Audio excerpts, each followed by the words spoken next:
Mr. Speaker, we live in probably a more volatile world than we've lived in for many decades. It is absolutely crucial, as we already have done. Economy, security and global conflict are issues of real significance that ought to unite this House. We will continue to work, as we have done in the 4 months in government, on issues of security, our economy and global conflict. It took just 5 seconds, 5/10 unfiltered seconds for Katie Hopkins to put Keir Starmer on the defensive during a live broadcast. What she said wasn't polished or polite, but it struck a nerve. Hopkins accused the Labour leader of being completely detached from the everyday struggles of working-class Britain's families battered by soaring energy bills, crushing inflation, and a government that seems to talk about compassion while delivering little of it. Her words landed with precision, not as noise, but as an indictment.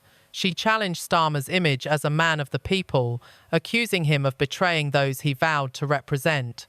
With each point from the plight of pensioners choosing between heating and food to Britain's rising cost of living crisis, she dismantled his political composure piece by piece. Starmer's uneasy reaction, his reluctance to directly confront her claims, told its own story. Viewers saw not a confident statesman, but a leader caught off guard, a man seemingly unprepared for the raw frustration simmering across the country. And that moment has left many asking a difficult question. Does Keir Starmer truly understand the Britain he wants to lead? Comrades, my name is Keir Starmer, and I'm here the foundations. When I became your Prime Minister, not only did I get new hair and glasses provided by a donor who now has full access to 10 Downing Street and my bedroom. Keir Starmer says he's prepared to make some unpopular decisions, but beware of this, it's a sleight of hand. Good morning, it's Keir here. We can't get enough of illegals. Illegals, come, welcome. I helped bring them in, I put them in hotels. I love all illegals because they are the ones that vote for us. Katie Hopkins didn't pull her punches in her on-air confrontation with Keir Starmer.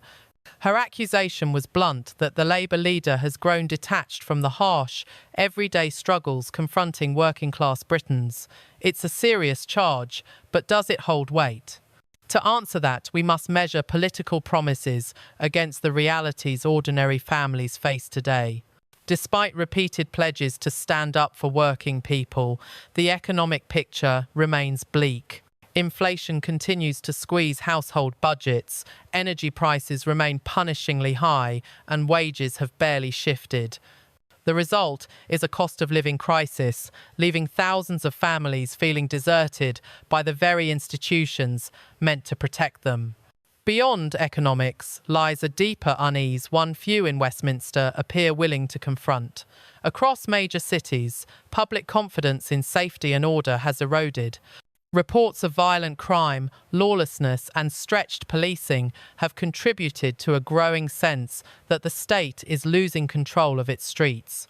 Communities feel vulnerable, and trust in public institutions is thinning fast. Hopkins's critique, then, goes beyond rhetoric.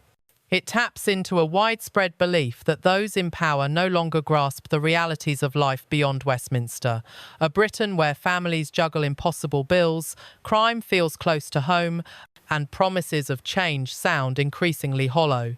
Keir Starmer now says he's the guy that's going to control our borders. The same Keir Starmer that decriminalised illegal immigration, has prioritised illegals over our own good people, has thrown them into hotels and generally prioritised them for housing as well, and wanted to make sure that anyone who spoke out against illegal immigration was called far right and put in prison. Hopkins didn't limit herself to general criticism. She brought the issue home with a story that was both personal and powerful. She spoke of an 84-year-old woman so frightened by rising energy costs that she only dares to turn on her heating after midday. It's a stark, human illustration of the impossible choice facing many pensioners this winter, whether to keep warm or to afford their next meal.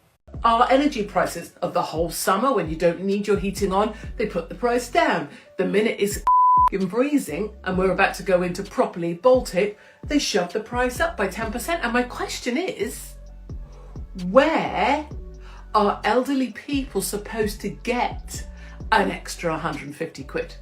Where are they supposed to rustle that? What would you like them to do? You b****s. Would you like them to what?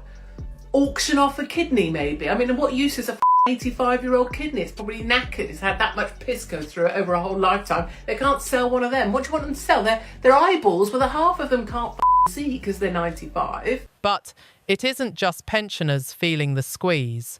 Britain's working families are being pushed to breaking point as well. Hopkins highlighted how, despite Keir Starmer's campaign pledges to stand up for ordinary people, taxes have continued to creep upward under his leadership.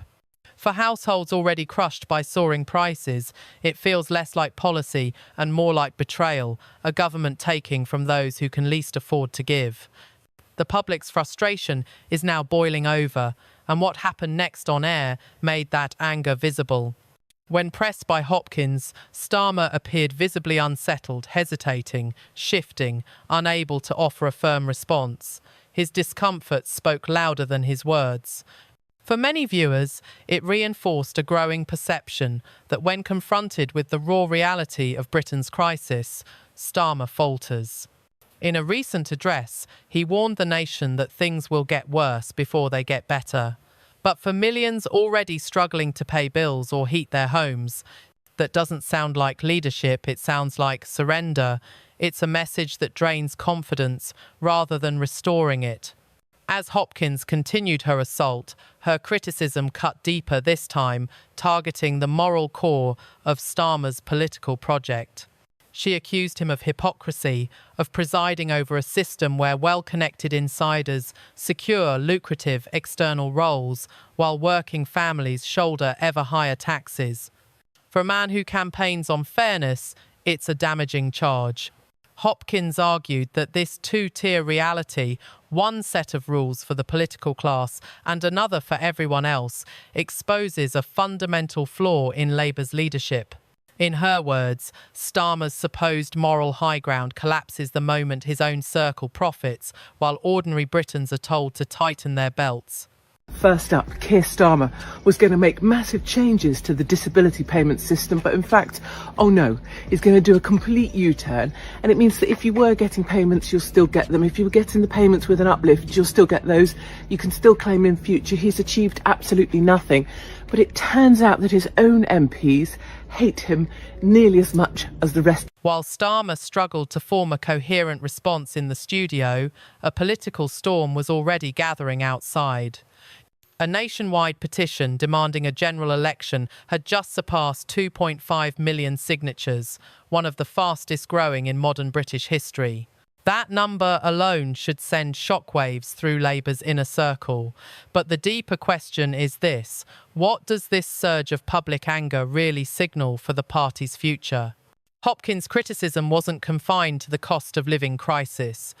She went further, accusing Starmer of stifling dissent within his own ranks and evading the kind of difficult, uncomfortable scrutiny every serious leader must face. It's a damning charge, one that strikes at the heart of democratic accountability.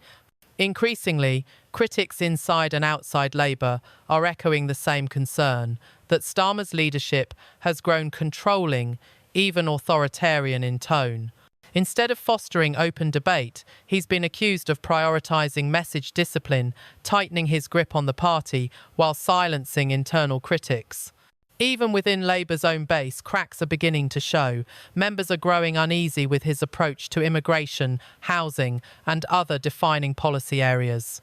What's emerging isn't just disagreement over policy, but a deeper unease that the party has drifted away from the principles that once anchored it: fairness, transparency, and representation of ordinary working people.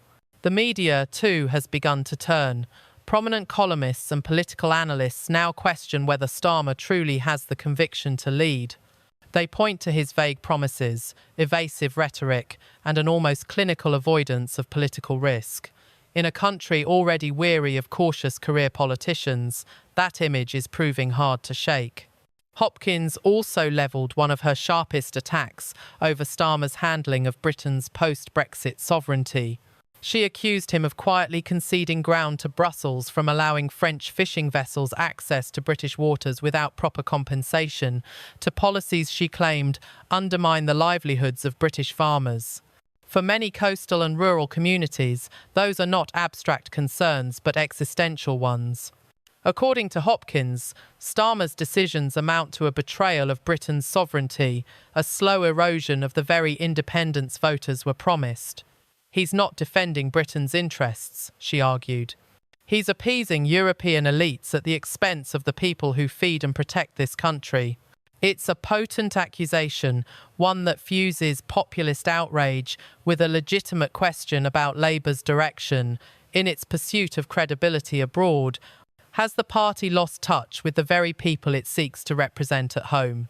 Keir Starmer is a ball-munching, manacled gimp of the EU, and Keir Starmer has now given away our fisheries. For 12 years, the French can continue to invade our shores and plunder our fish. So that's the farmers he's sold out to solar, the fisheries he's given away to the French, and indeed our private rental market, which he's given over to his pet illegals that he hopes will vote Labour in the future. One wonders why none of the press at the press briefing wanted to question him